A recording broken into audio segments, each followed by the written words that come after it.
Hello everybody, here's my Professional Learning Networks presentation.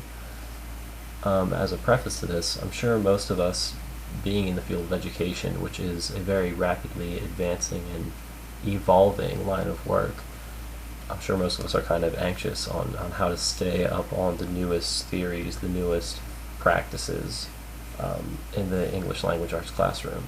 So hopefully after watching this, you'll have a little bit better idea of how to do this and how to stay informed. To begin, I think it's important to look back on the history of, how one would gather information and be a lifelong learner in education. And one of the ways was academic journals, which though common now there's really an online database you can use, where in the past you had to subscribe to a certain journal.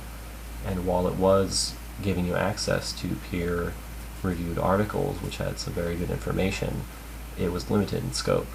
Whereas professional learning networks are aimed to enlarge in the scope. So now with the proliferation of the internet, of course, information gathering became a lot easier. But the problem is also information overload. Though there's a great community of teachers out there and a wealth of information out there that you could kind of collect and use in your classroom, how is one to gather everything and not get lost in just the sheer amount that there is? So one way is actually what we learned about in class, the RSS feed.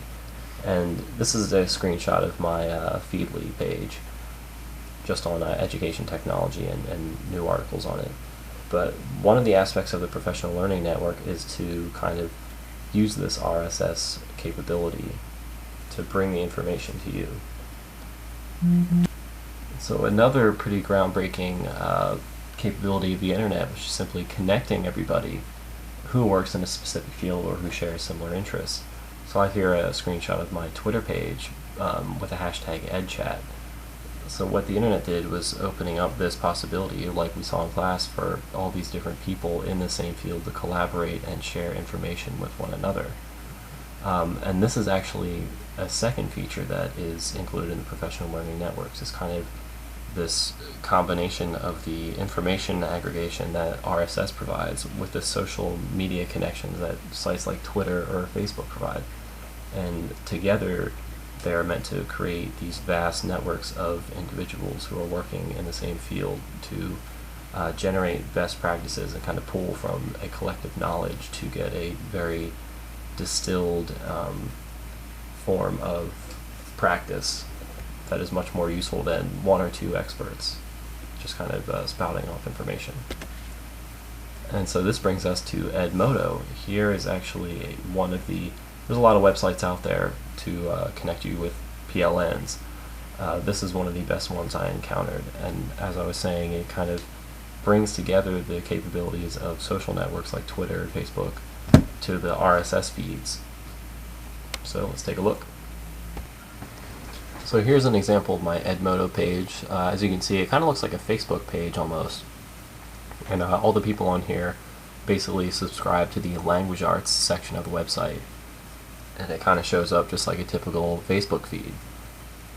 So all the people you're seeing are educators or perhaps administrators that are working in this field. And everybody kind of just comes together to collaborate on different ideas for lesson plans, for maybe implementing new strategies in the classroom. But you can also see are kind of real-time inquiries from certain people, and you'll have teachers respond to them, kind of like in the middle of the screenshot right there. So it creates a very cool online community of teachers and helps you pull together your knowledge to create something as a very useful resource. This page is actually one of the cool features of Edmodo. It's called the library. And what it is basically a database that you create based on what you find on your feed and throughout the website. Because what happens is the users you can share either articles or possibly even lesson plans on certain topics with one another. And whenever you find a useful tool, you can click on the library icon and it stores it on your page. So you can build up this useful database to kind of utilize it in your classroom planning or even just information gathering. finally, I figured I'd show you one more feature. This is a group page, and what it's for is if you're a teacher, you can kind of create class pages for each individual class you have, and it's this online portal for your students to interact with one another and maybe answer each other's questions or make comments about the class. And you can also do assignments through it.